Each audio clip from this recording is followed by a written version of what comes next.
بسم اللہ الرحمن الرحیم الحمدللہ والصلاة والسلام علی رسول اللہ اما بعد موارد الظمآن لدروس الزمان۔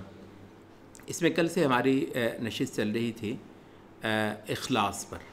اخلاص کا مطلب اپنے آپ کو، اپنے تمام جذبوں کو، رویوں کو، اپنی ترجیحات کو اللہ رب العزت کے لیے خالص کر لینا، اور اس میں اپنے نفس کے جتنے مادے ہیں ان سے زیادہ دھل کر ستھرا ہو کر اللہ کی پسند کا بننا۔ اچھا، ہم نے کہا تھا کہ یہ ہماری نشست چلے گی تو اس کا آج کا بیان جو ہے وہ چلتا ہے۔ وہ کہتے ہیں کہ اخلاص کی ایک تعریف کی گئی ہے، وہ یہ ہے کہ اللہ کے ساتھ معاملے میں مخلوق بالکلیہ بندے کے ذہن سے نکل جائے، اس کا نام اخلاص ہے۔ اللہ کے ساتھ معاملے میں مخلوق بالکلیہ ذہن سے نکل جائے۔ اچھا، کہتے ہیں کہ اور اس کے دو پہلو ہیں۔ ایک یہ ہے کہ اللہ کی عبادت کرنی ہے، اس میں یہ ہے کہ لوگ مرعوب ہوں، دیکھیں کہ یہ ماشاءاللہ جی کیسے نماز پڑھ رہا ہے، کیسا زبردست قرآن پڑھ رہا ہے، کتنا صدقہ کیا ہے اس نے، اور کتنا جہاد کیا ہے، اور جی کتنا ماشاءاللہ تبلیغ کر رہا ہے۔ حقیقت یہ ہے کہ اس چیز سے جان چھڑانا کہ لوگ مجھے دیکھیں اور پسند کریں، یہ کوئی آسان بات نہیں ہے۔ اچھا، جتنا بندے کا ان نیک اعمال کے حوالے سے لوگوں پر نظر چلی جائے گی کہ لوگ مجھے کتنا پسند کرتے ہیں اور لوگوں کے ہاں میں کیا ہوں، اتنا ہی اس کا اجر گھٹتا چلا جائے گا، بلکہ ایک جگہ پر جا کر بالکل ہی ختم ہو جائے گا، اور ایک جگہ پر جا کر الٹا اس کو لینے کے دینے پڑ جائیں گے۔ اس کی وہ عبادت اور اس کے وہ تمام نیک اعمال گناہ شمار ہونے لگیں گے۔ تو لوگوں کی پسند ناپسند سے اتنا زیادہ بلند ہونا کہ لوگ بالکل اس کے ذہن سے ہی محو ہو جائیں، اور صرف بندے کے یہ اعمال اللہ کی خاطر ہو جائیں۔ بڑی محنت اور مجاہدہ چاہتا ہے۔ بعض لوگوں نے کہا کہ مجھے 40 سال لگے کہ میں جو ہے نا وہ انسانوں کو اپنے ذہن سے نکال دوں، ورنہ ہمیشہ یہ ہوتا تھا کہ نیکی جب بھی ہوتی تھی تو سب سے پہلے انسانوں کے حوالے سے ہی ذہن میں آتا تھا کہ وہ اس کے بارے میں کیا دیکھیں گے اور کیا کہیں گے اور کیسی تعریف کریں گے اور کتنے زیادہ جو ہے نا وہ واہ کریں گے۔ اچھا، ہم نے کہا تھا کہ یہ ایک ہے جو عبادت ہے اس میں، اور کہتے ہیں کہ اس کا جو دوسرا پہلو ہے وہ ہے کہ خود انسانوں کے ساتھ بھی جب آپ نے نیکی کرنی ہے، اور ایک پہلو سے یہ اس سے زیادہ مشکل۔ چلیں عبادت تو آپ کر لیتے ہیں کہ آپ مطلب اندر زیادہ تر جو ہے نا لوگوں کے سامنے نہیں کریں گے، خصوصی طور پر دعا، اذکار، فرض نماز ہی ہے نا جو آپ لوگوں کے سامنے پڑھتے ہیں۔ ویسے آپ کو پتہ ہے کہ سنت نماز کو گھر میں پڑھنا افضل ہے۔ اکثر لوگ جو ہے نا یہ مطلب اس چیز کو شاید جانتے بھی نہیں ہیں، بلکہ غالباً امام مالک نے کہا ہے کہ جتنا جو ہے نا فرض نماز مسجد میں جماعت کے ساتھ لوگوں کے ساتھ پڑھنا جس قدر افضل ہے نا، اتنا ہی افضل نفل اور سنت نمازوں کو گھر میں پڑھنا ہے، ٹھیک ہے، اتنا ہی۔ تو اس وجہ سے کہ اس کے اندر جو ہے نا وہ خلوت کا ایک معنی ہے اور محض اللہ تعالیٰ کو دکھانے کا۔ اب فرض نماز میں کیونکہ ہے ہی جماعت فرض، تو اس میں تو لوگوں کو آنا ہی، تو اس وجہ سے جہاں تک تو عبادت کے اعمال ہیں ان میں سے بہت سارے ایسے ہوں گے کہ جن کو آپ تقریباً لوگوں سے چھپا لیں گے، لیکن دوسرا جو ہے وہ کام اللہ تعالیٰ نے فرض کیا ہوا ہے، اور ویسے وہ بھی اللہ کی عبادت ہی ہے، تو وہ ہے لوگوں کے ساتھ حسن خلق، لوگوں کی خدمت، لوگوں کے کام آنا، غریبوں، ناداروں، تنگ دستوں، یتیموں، بیواؤں کا سہارا بننا۔ یہ ایک بہت بڑا عمل ہے، بلکہ کہتے ہیں دین کے ہے ہی دو جز، ایک یہ ہے کہ خالق کی عبادت اور مخلوق کی خدمت، تو یہ دین ہے کہ ہیں ہی دو جز تو بنیادی۔ اچھا، تو کہتے ہیں کہ یہ جو دین کا دوسرا جز ہے انسانوں کی خدمت، تو اس میں بھی انسان آپ کی نظر سے اوجھل ہونے چاہیے۔ کہتے ہیں یہ ہے وہ مقام جو سورۃ الدہر میں اللہ تعالیٰ نے بیان فرمایا ہے کہ وَيُطْعِمُونَ الطَّعَامَ عَلَىٰ حُبِّهِ مِسْكِينًا وَيَتِيمًا وَأَسِيرًا۔ یہ لوگ جو ہیں یہ پیٹ بھرتے ہیں بھوکوں کا، یتیم کا، مسکین کا اور اسیر کا، اللہ تعالیٰ کی محبت میں۔ اچھا، پھر کیا کہتے ہیں ان کو؟ ظاہر ہے آپ کر کے دیکھیں نا کسی کے ساتھ نیکی، وہ مطلب انسان کے اندر ممنونیت اللہ نے رکھی ہے نا، وہ 20 بار آپ کا شکریہ صاحب دی، مطلب ہے وہ بار بار وہ اپنی ممنونیت کو ظاہر کرتا ہے. تو ان کو یہ کیا کہتے ہیں؟ انما نطعمکم لوجہ اللہ. دیکھو ہم تمہیں صرف اللہ کا چہرہ پانے کے لیے، قیامت کو خدا کو پانے کے لیے ہم تو تمہیں یہ کھلا رہے ہیں. انما نطعمکم لوجہ اللہ لا نريد منکم جزاء ولا شکورا. ہم نہ تم سے کوئی جزا چاہتے ہیں اور نہ تم سے کوئی شکریہ چاہتے ہیں.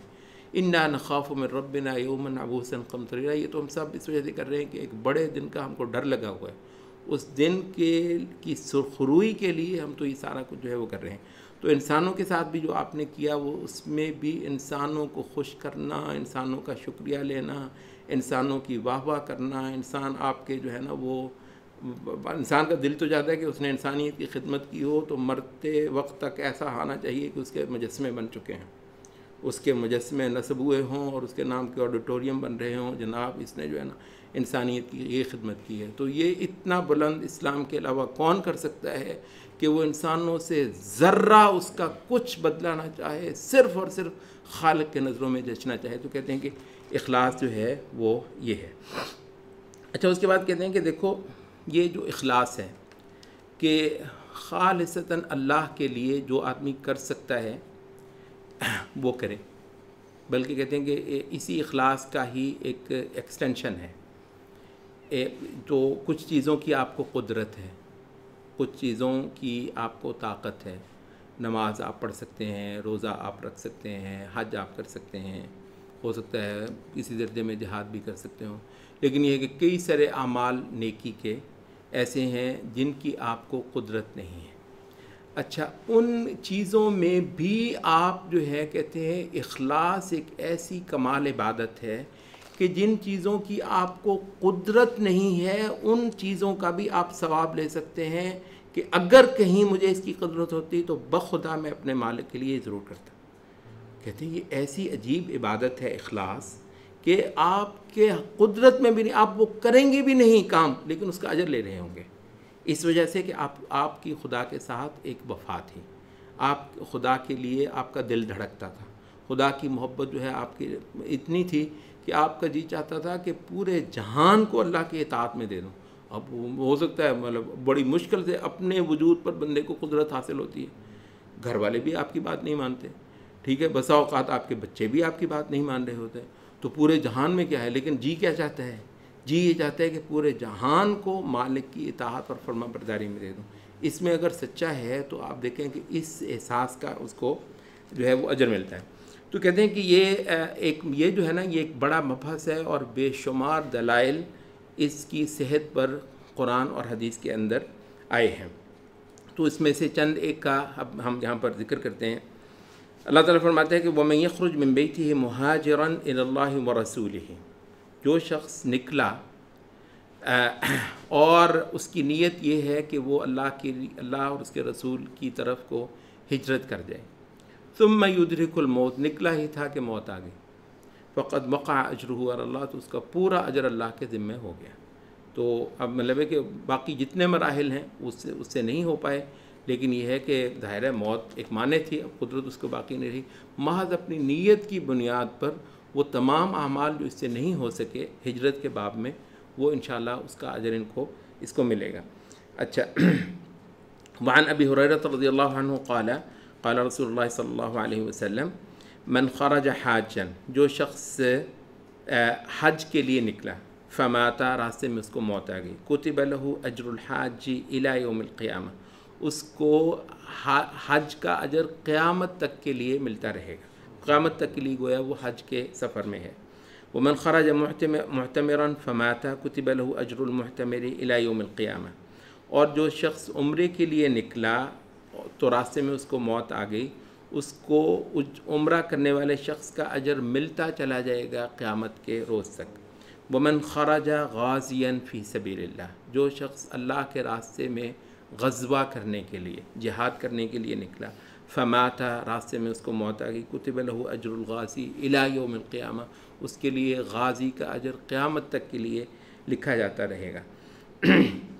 وعن انس بن مالک رضی اللہ عنہ عن رسول اللہ صلی اللہ علیہ وسلم قال من فارق الدنیا علی الاخلاص للہ، جو شخص دنیا کو خیر بات کہہ گیا، یعنی دنیا سے رخصت ہوا اس حال میں کہ وہ اللہ کے لیے اخلاص رکھتا تھا، وحدہ لا شریک لہ، ایک اللہ کا تھا، اس کا دل اس کے لیے دھڑکتا تھا، اقام الصلاۃ، اور نماز کا پابند تھا، یعنی ہر وقت اس نماز کا جو ہے نا وہ ارادہ، نیت اور اس کا رکھتا تھا. کہ کسی نے کہا کہ مومن کو موت جب بھی آئے گی دو نمازوں کے بیچ میں آئے گی، ایک نماز وہ پڑھ چکا ہوگا، دوسری نماز کا وہ انتظار کر رہا ہوگا.